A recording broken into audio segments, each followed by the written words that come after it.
최근 한일 관계 개선 소식이 연일 화제가 되고 있죠? 정상회담, 경제협력, 문화교류까지. 하지만 정말 두 나라 사람들의 마음속 거리감도 좁혀지고 있을까요? 오늘은 특별한 이야기를 들려드리려고 합니다. 일본 최고 재벌가 손녀가 한국에서 겪은 놀라운 일주일간의 변화 이야기예요. 한국? 왜 하필 그런 곳에? 이렇게 시작된 여행이 한 소녀의 인생을 완전히 바꿔놓았거든요. 나카무라 그룹 회장의 손녀 레이코. 도쿄 아오야마에서 자란 18세 소녀에게 한국은 그저 일본을 따라오지 못하는 나라였습니다. 하지만 인천공항에 발을 디딘 순간부터 그녀가 믿고 있던 모든 것들이 흔들리기 시작했어요. 과연 레이코는 한국에서 무엇을 보게 될까요? 그리고 일본으로 돌아간 후 그녀의 선택은? 여러분은 어떠세요? 해외여행에서 기존 생각이 완전히 바뀐 경험 있으신가요? 혹은 외국인 친구들이 한국에 대해 어떤 반응을 보였는지 궁금합니다. 댓글로 여러분의 경험담 공유해주세요. 그럼 지금부터 편견을 깨뜨린 놀라운 이야기 시작해보겠습니다. 나카무라 레이코는 도쿄 아오야마의 고급 저택에서 창밖을 내다보며 한숨을 내쉬었습니다. 전국 우수학생 교류 프로그램의 일본 대표단으로 선발된 것은 분명 영광스러운 일이었지만 하필 목적지가 한국이라는 사실이 마음에 걸렸죠. 18세의 레이코에게 한국은 여전히 일본을 따라잡지 못한 나라로 여겨졌습니다. 왜 하필 한국이야? 레이코는 같은 프로그램에 참가하는 친구들과의 단체 채팅방에 불만을 털어놓았어요. 도쿄의 명문 사립고등학교 학생들로 구성된 대표단은 모두 비슷한 생각이었습니다. 유럽이나 미국이면 모를까, 굳이 한국까지 가서 뭘 배운다는 거지? 나카무라 그룹 회장인 할아버지는 레이코의 여행 준비를 도와주면서도 냉소적인 조언을 건넸습니다. 레이코, 한국은 아직 우리를 따라오지 못하고 있다. 그래도 가서 보면 우리나라의 우수성을 더 잘 알게 될 거야. 할아버지의 단호한 목소리에는 오랜 편견이 묻어났죠. 하지만 어머니는 다른 의견이었습니다. 레이코야, 직접 보고 판단해라. 책과 뉴스로만 아는 것과 실제로 경험하는 것은 완전히 다르단다.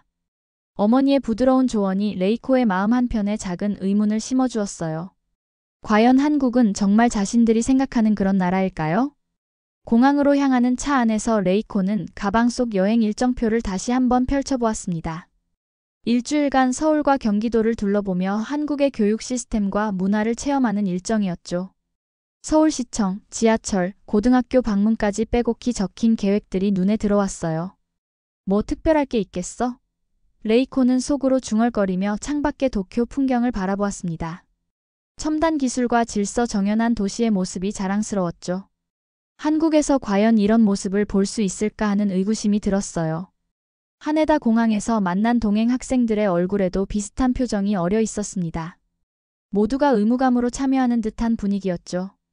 레이코는 이번 여행이 자신의 예상을 뒤엎을 만한 무언가를 보여줄 수 있을지 반신반의했습니다. 인천국제공항에 도착한 순간 레이코의 눈이 커졌습니다. 공항 로비에서 움직이는 거대한 로봇이 승객들의 수화물을 자동으로 분류하고 있었거든요. 스마트 수화물 자동 분류 시스템이라는 안내판이 보였어요. 레이코는 하네다 공항에서도 본 적 없는 첨단 기술에 당황했습니다. 이게 뭐지? 옆에 있던 친구 사토미가 놀란 목소리로 물었어요. 홀로그램으로 구현된 안내 시스템이 공중에 떠오르며 여러 언어로 공항 정보를 제공하고 있었거든요. 일본어로도 완벽하게 안내하는 모습에 레이코는 할아버지가 말했던 따라오지 못한다는 표현이 맞는지 의문을 품기 시작했습니다. 실시간으로 수화물 위치를 확인할 수 있는 서비스까지 제공되고 있었어요. 레이코는 자신의 가방이 어디에 있는지 스마트폰으로 정확히 추적할 수 있다는 사실에 깜짝 놀랐죠. 하네다 공항보다 더 편리한 시스템이라는 생각이 들어서 당황스러웠습니다. 그때 완벽한 일본어를 구사하는 남성이 다가왔어요. 안녕하세요. 저는 이번 교류 프로그램의 가이드를 맡은 김민준입니다. 30살 정도로 보이는 민준의 일본어 실력은 원어민 수준이었습니다. 레이코는 한국인이 이렇게 유창한 일본어를 할 수 있다는 사실에 놀랐어요. 혹시 일본에서 오래 사셨나요? 레이코가 조심스럽게 물었습니다. 아니요, 한국에서 태어나고 자랐어요. 대학에서 일본어를 전공했고 교환학생으로 도쿄에 1년 정도만 있었죠. 민준의 대답은 레이코의 예상을 완전히 벗어났어요. 공항에서 나오는 길에 레이코는 주변을 둘러보았습니다. 깔끔하고 현대적인 인테리어, 친절한 직원들, 그리고 무엇보다 생각보다 훨씬 발달된 시설들이 눈에 들어왔어요. 일주일 전까지만 해도 후진국이라고 생각했던 곳에서 이런 모습을 보게 될 줄은 몰랐습니다. 버스를 타고 서울 시내로 향하면서 레이코는 창밖 풍경을 유심히 관찰했어요. 고층 빌딩들이 즐비하고 도로는 질서정연하게 정비되어 있었습니다. 지금까지 품고 있던 선입견과는 사뭇 다른 모습이었죠. 서울 시내 첫 일정지인 시청 앞 광장에 도착했을 때 레이코는 예상치 못한 광경을 목격했습니다. 수백 명의 고등학생들이 환경보호를 주제로 한 집회를 열고 있었거든요. 하지만 일본에서 본 시위와는 완전히 달랐어요. 질서정연하고 평화로운 분위기였습니다. 기후변화를 막자. 지구가 아프다. 손으로 만든 피켓을 들고 구호를 외치는 학생들의 모습이 인상적이었어요. 레이코는 일본에서 이런 청소년 주도의 사회 참여 활동을 본 적이 거의 없었습니다. 어른들이 주도하거나 학교에서 강제로 참여시키는 경우가 대부분이었거든요. 그때 한 명의 한국 남학생이 일본 학생들에게 다가왔습니다. 안녕하세요. 저는 이민호예요. 18살이고 강남의 한 고등학교에 다니고 있어요. 민호의 밝은 미소와 적극적인 태도에 레이코는 조금 당황했죠. 일본에서라면 모르는 외국인에게 이렇게 먼저 말을 걸기가 쉽지 않거든요. 혹시 환경 문제에 관심이 있으신가요? 민호가 유창한 영어로 물었어요. 레이코는 일본어로 대답했는데 놀랍게도 민호는 간단한 일본어를 알고 있었습니다. 조금만 할 줄 알아요. 일본 애니메이션을 좋아해서 독학으로 배웠거든요. 민호는 자신들이 왜 이런 캠페인을 하는지 설명하기 시작했어요. 우리 세대가 지구를 지켜야죠. 어른들이 만든 문제를 우리가 해결해야 한다고 생각해요. 그의 진지한 표정과 확고한 신념에 레이코는 문화적 충격을 받았습니다. 또래 학생이 이렇게 사회 문제에 대해 진지하게 고민하고 행동하는 모습이 신선했거든요. 레이코는 민호와 대화를 나누며 한국 학생들의 사회의식이 생각보다 높다는 것을 느꼈어요. 일본 학생들은 어떤 일에 가장 관심이 많아요? 민호의 질문에 레이코는 잠깐 멈칫했습니다. 입시와 취업 준비 외에 뭔가 사회적인 관심사가 있었나 싶었거든요. 대학 입시요? 레이코의 대답에 민호는 고개를 끄덕였어요. 우리도 입시가 중요하긴 하지만 그것만이 전부는 아니라고 생각해요. 지구 환경도 사회 정의도 우리가 관심을 가져야 할 문제죠. 다음 목적지로 향하기 위해 서울 지하철을 이용하게 된 레이코는 또 다른 놀라움에 직면했습니다. 지하철역 곳곳에 무인 약국이 설치되어 있었거든요. 터치스크린으로 증상을 선택하면 적절한 일반의 약품을 자동으로 판매하는 시스템이었어요. 이런 걸 일본에서 본 적이 있었나? 레이코는 속으로 생각했습니다. AI 다국어 안내봇이 역사 곳곳에서 승객들을 도와주고 있었어요. 일본어로 문의하자 정확하고 친절한 답변이 돌아왔습니다. 놀랍네요. 레이코 옆에 있던 사토미가 감탄했어요. 도쿄 지하철보다 더 스마트한 시스템이라는 생각이 들었거든요. 무료로 제공되는 초고속 와이파이 서비스도 인상적이었습니다. 접속 속도가 빨라서 영상통화도 끊김없이 할 수 있었어요. 레이코는 일본의 일부 지하철에서는 아직도 와이파이가 불안정한 곳이 많다는 것을 떠올렸습니다. 그런데 더 놀라운 것은 시설이 아니라 사람들이었어요. 50대에서 60대로 보이는 자원봉사자들이 곳곳에서 외국인 관광객들을 도와주고 있었거든요. 어디서 오셨나요? 한 할머니가 일본어로 말을 걸어왔습니다. 레이코는 깜짝 놀랐어요. 일본에서 왔어요. 아, 그렇구나. 우리 손자도 일본 애니메이션을 좋아한단다. 할머니의 따뜻한 미소에 레이코의 마음이 누그러졌습니다. 전혀 적대적이지 않은 태도였거든요. 오히려 일본에 대해 호감을 표현하고 있었어요. 지하철에서 할머니는 자리를 양보해주며 말했어요. 젊은 친구들이 편하게 앉아라. 사람 사는 건 다 비슷하다. 그 말에 레이코는 가슴이 뭉클했습니다. 국경을 넘나드는 인간적인 따뜻함을 느꼈거든요. 지하철을 타고 이동하면서 레이코는 창밖으로 보이는 서울의 모습을 관찰했어요. 현대적인 건물들과 전통적인 건축물이 조화롭게 어우러져 있었습니다. 도쿄와는 다른 매력이 있었죠. 무엇보다 사람들의 표정이 밝고 활기차 보였어요.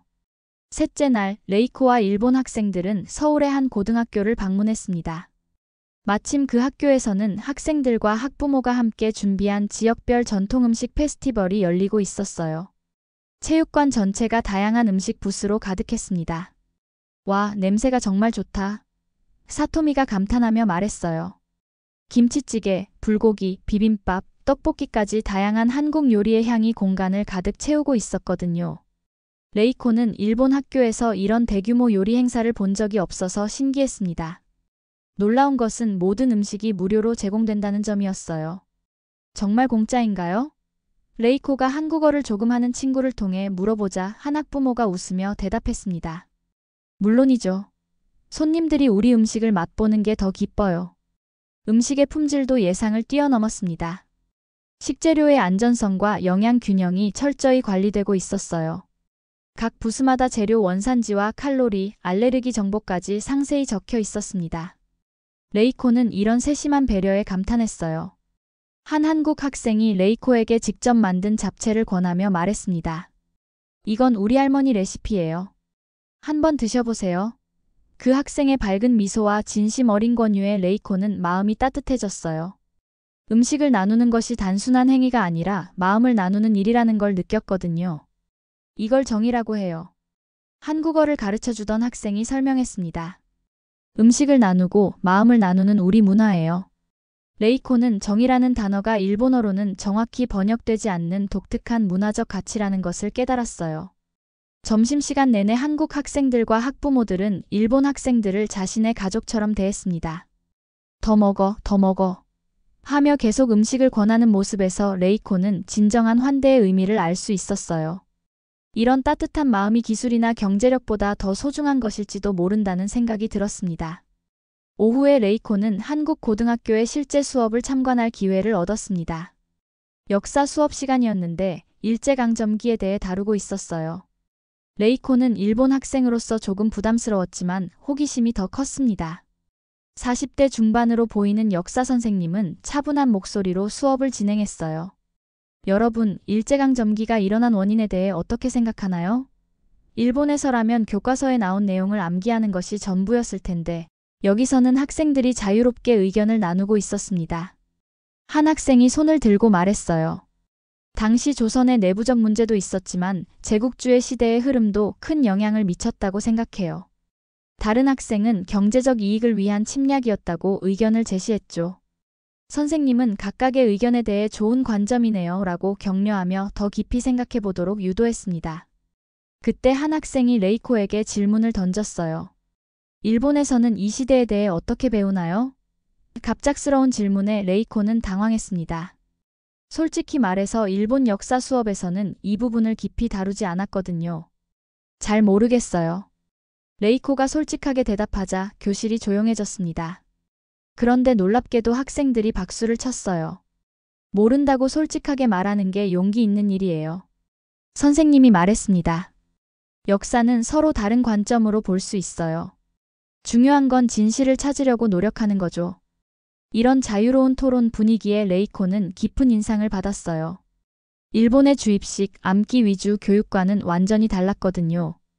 여기서는 학생들이 스스로 생각하고 질문하고 토론하는 생각하는 교육이 이루어지고 있었습니다. 수업이 끝난 후 몇 명의 한국 학생들이 레이코에게 다가왔어요. 우리나라 교육에 대해 어떻게 생각해요? 일본 교육과 많이 다른가요? 그들의 순수한 호기심과 배움에 대한 열정에 레이코는 마음이 움직였습니다. 여행 5째 날, 레이코는 명동거리를 구경하다가 소중한 카메라를 잃어버렸습니다. 할아버지가 고등학교 입학 선물로 사준 비싼 카메라였거든요. 여행의 모든 순간을 담은 사진들이 들어있어서 더욱 속상했어요. 어떻게 하지? 레이코는 절망적인 기분이었습니다. 명동 같은 번화가에서 분실물이 돌아올 가능성은 거의 없다고 생각했거든요. 일본에서도 도쿄의 시부야나 하라주쿠에서 물건을 잃어버리면 찾기 어려우니까요. 가이드 민준과 함께 카메라를 찾아 헤매던 중 스마트폰이 울렸어요. 모르는 번호였습니다.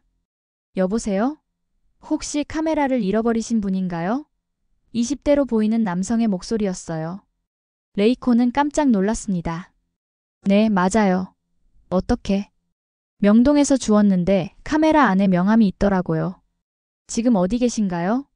그 남성은 레이코가 있는 곳까지 직접 카메라를 가져다 주겠다고 했어요. 레이코는 믿기지 않았습니다.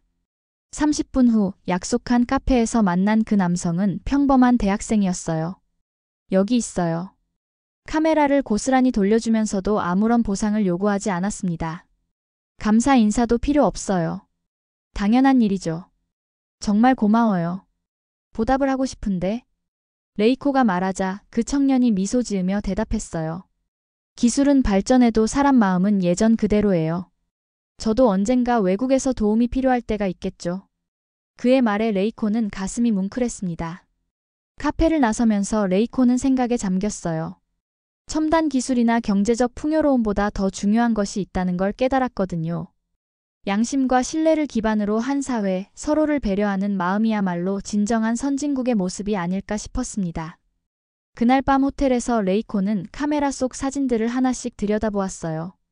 인천공항의 첨단 시설, 환경 캠페인하는 학생들, 지하철에서 만난 친절한 할머니, 학교 축제의 따뜻한 풍경들. 모든 순간이 자신의 편견을 깨뜨리는 소중한 기록들이었습니다. 일주일간의 한국 여행을 마치고 도쿄로 돌아온 레이코는 완전히 달라진 사람이 되어 있었습니다. 공항에서 마중 나온 할아버지에게 여행 이야기를 들려주었지만 할아버지의 반응은 차갑기만 했어요. 그런 건 다 거칠일 뿐이야. 한국이 우리를 따라잡으려면 아직 멀었다. 할아버지의 고집스러운 편견에 레이코는 처음으로 정면으로 맞섰습니다. 할아버지, 직접 보시지도 않고 어떻게 그렇게 말씀하실 수 있어요? 뭐라고? 할아버지는 놀란 표정이었어요. 그동안 레이코가 이렇게 강하게 반박한 적이 없었거든요. 저는 제 눈으로 봤어요. 한국은 생각보다 훨씬 발전된 나라예요. 기술적으로도 문화적으로도요. 레이코는 한국에서 경험한 모든 것들을 차근차근 설명했습니다. 첨단 공항시설, 스마트한 지하철 시스템, 자유로운 교육 문화, 그리고 무엇보다 사람들의 따뜻한 마음까지. 하지만 할아버지는 고개를 저으셨어요. 어머니는 레이코의 변화를 대견했습니다. 많이 배웠구나. 네, 정말 많이 배웠어요. 편견 없이 보면 세상이 완전히 달라 보여요. 레이코의 진심 어린 말에 어머니는 미소를 지었어요. 며칠 후 레이코는 중학교 시절 멀어진 한국계 친구 박지영에게 연락을 취했습니다. 당시 일부 일본 친구들이 지영에게 좋지 않은 말을 했을 때 레이코는 묵묵부답으로 일관했었거든요. 지금 생각해보니 정말 부끄러운 일이었어요. 지영아, 미안해. 그때 내가 너를 제대로 도와주지 못해서. 전화를 받은 지영은 놀란 듯 했지만 곧 따뜻한 목소리로 대답했어요. 괜찮아, 레이코. 우리 다시 친구하자. 두 사람은 오랜만에 만나 서로의 근황을 나누었습니다. 레이코는 대학 진학 준비를 하면서 한국의 대학교도 알아보기 시작했어요. 한국어 공부도 시작했습니다. 할아버지는 여전히 반대했지만 레이코의 의지는 확고했어요. 제가 직접 경험한 것이 가장 소중한 자산이에요. 그 후 레이코는 주변 친구들에게도 자신의 한국 여행 경험을 들려주었습니다. 편견을 가지고 보면 아무것도 제대로 볼 수 없어. 진실은 직접 경험해야만 알 수 있어. 레이코의 말에 몇몇 친구들도 한국에 대한 관심을 보이기 시작했어요. 이제 레이코는 알고 있었습니다. 국경과 편견을 넘어선 진정한 이해와 소통이야말로 미래를 만들어가는 힘이라는 것을요. 할아버지 세대의 고정관념에 갇혀 살 것이 아니라 자신의 눈으로 직접 보고 판단하는 것이 얼마나 중요한지 깨달았습니다. 몇 달 후 레이코는 한국어 능력시험을 준비하며 서울대학교 교환학생 프로그램에 지원했어요. 할아버지와의 갈등은 여전했지만 어머니의 지지를 받으며 자신의 길을 걸어가고 있었습니다. 세상을 바꾸는 건 편견이 아니라 이해야. 레이코는 일기장에 이렇게 적었어요. 그리고 언젠가는 할아버지도 자신의 마음을 이해해 주실 거라는 희망을 품고 있었습니다. 진정한 국제인이 되기 위해서는 국경을 넘나드는 열린 마음이 필요하다는 것을 레이코는 한국에서의 일주일을 통해 깨달았거든요. 이제 레이코의 새로운 인생이 시작되고 있었습니다. 영상 시청해주셔서 감사합니다. 오늘의 감동만만세 사연 어떠셨나요? 감동적인 이야기가 여러분의 가슴에 와닿기를 바랍니다. 여러분의 뜨거운 의견을 댓글로 남겨주시고 이 영상이 여러분의 가슴을 올렸다면 구독과 좋아요 그리고 공유를 부탁드립니다. 대한민국의 위대한 이야기가 더 많은 사람들에게 전해질 수 있도록 함께 해주세요. 저는 다음에 더 좋은 사연으로 돌아오겠습니다. 감사합니다.